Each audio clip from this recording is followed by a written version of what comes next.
ಎಲ್ಲರಿಗೂ ನಮಸ್ತೆ. ನಾನಿವತ್ತು ಪೇರ್ಲೆ ಪುಡಿ ಚಟ್ನಿಯನ್ನು ಮಾಡಿ ತೋರಿಸ್ತಾ ಇದ್ದೇನೆ ನೋಡಿ.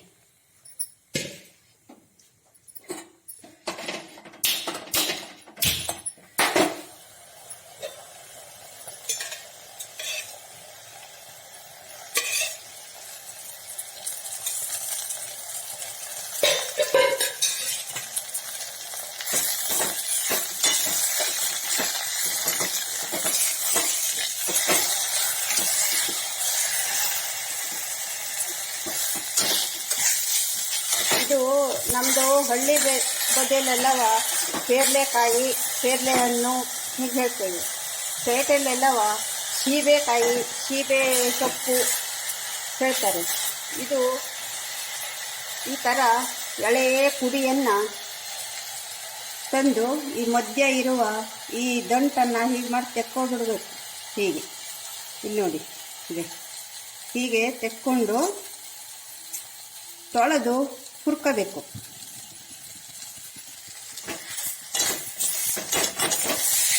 ಈ ಸೊಪ್ಪಿನ ಚಟ್ನಿ ಆರೋಗ್ಯ ದೃಷ್ಟಿಯಿಂದ ಭಾರಿ ಒಳ್ಳೆಯದು.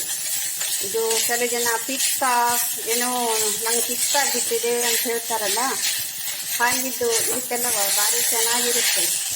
ಆವಾಗ ತಂಬ್ಳಿ ಚಟ್ನಿ ಮಾಡ್ಕೊಂಡು ಊಟ ಮಾಡಿದರೆ ಈ ದೇಹದಲ್ಲಿ ಇರುವಂಥ ಈ ಪಿತ್ತ ಅಂತೂ ತಲೆ ತಿರುಗ್ದಂಗೆ ಆಗುತ್ತೆ, ಹೀಗೆಲ್ಲ ಹೇಳ್ತಾರಲ್ಲ, ಅದೆಲ್ಲ ಭಾಳ ಕಮ್ಮಿ ಆಗುತ್ತೆ. ಮತ್ತು ಇದರಲ್ಲಿ ಕೊಲೆಸ್ಟ್ರಾಲ್ ಸಹಿತ ಕಮ್ಮಿ ಆಗುತ್ತೆ ಇದ್ರ ಉಪಯೋಗದಿಂದವ. ಇವಾಗ ಇದಕ್ಕೆ ನಾನು ನಮ್ಮ ಹಿತ್ತಲಲ್ಲಿ ಬೆಳೆದ ಮೆಣಸು ತಗೊಳ್ತಾ ಇದ್ದೀನಿ. ನೀವು ಸಂತೆಯಲ್ಲಿ ಬೆಳೆದ ಮೆಣಸು ಹಾಕ್ಕೊಳ್ಳಿ. ಖಾರ ನಿಮ್ಮ ಇಷ್ಟ, ನಿಮಗೆ ಎಷ್ಟು ಬೇಕೋ ಅಷ್ಟು ಹಾಕ್ಕೊಳ್ಳಿ. ಆಮೇಲೆ 1 ಚಮಚ ಉದ್ದಿನಬೇಳೆ,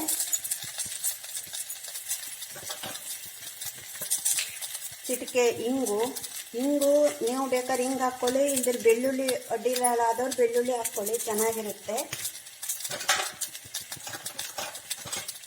ಆಮೇಲೆ 1 ಸ್ಪೂನು ಎಳ್ಳು,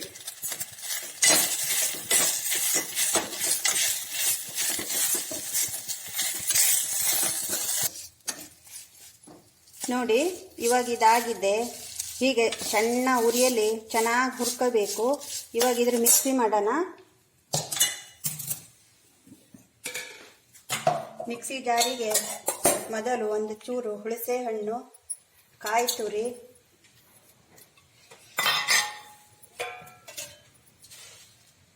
ಉಪ್ಪು,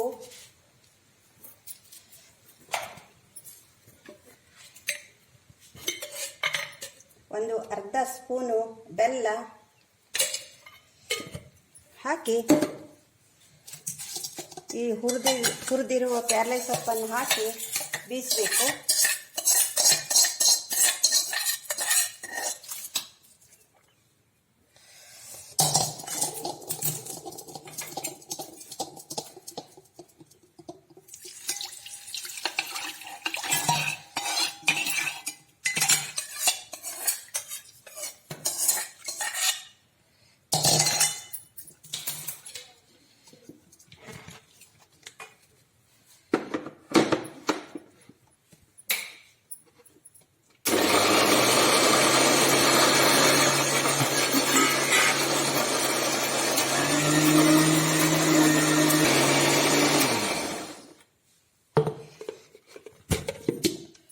ನೋಡಿ, ಈ ಥರ ರುಬ್ಬಿಕೊಳ್ಬೇಕು.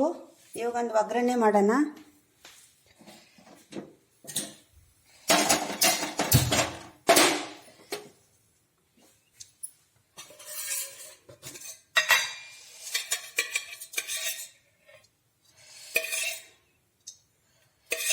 ಒಂದು 2 ಸ್ಪೂನ್ ಎಣ್ಣೆ, ಸಾಸಿವೆ,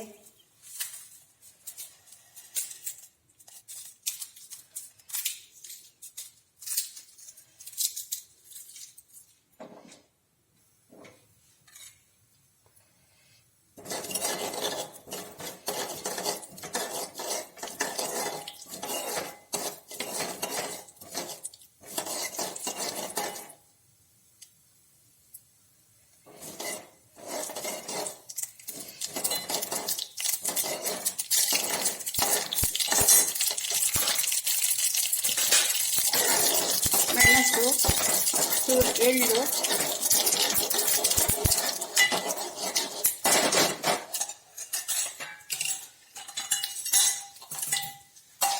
ನೋಡಿ ಇವಾಗ ಚಟ್ನಿ ಹಾಕ್ತಾ ಇದ್ದೇನೆ.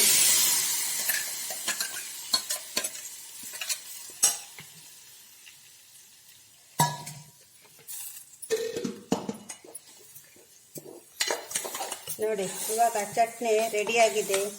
ಇದು ದೋಸೆ ಮತ್ತು ಅನ್ನ, ಚಪಾತಿ ಯಾವುದ್ರ ಜೊತೆಲಿ ಬೇಕಾದ್ರೂ ತಿನ್ಬೋದು. ತುಂಬ ಆರೋಗ್ಯಕ್ಕೆ ಒಳ್ಳೆಯದಾಗಿರೋದು. ಲೈಕ್, ಶೇರ್, ಕಮೆಂಟ್ ಮಾಡಿ ಹಾಗೂ ಗೌರಿ ಹೆಗಡೆ ಯೂಟ್ಯೂಬ್ ಚಾನಲ್ಗೆ ಸಬ್ಸ್ಕ್ರೈಬ್ ಮಾಡಿ. ಧನ್ಯವಾದಗಳು.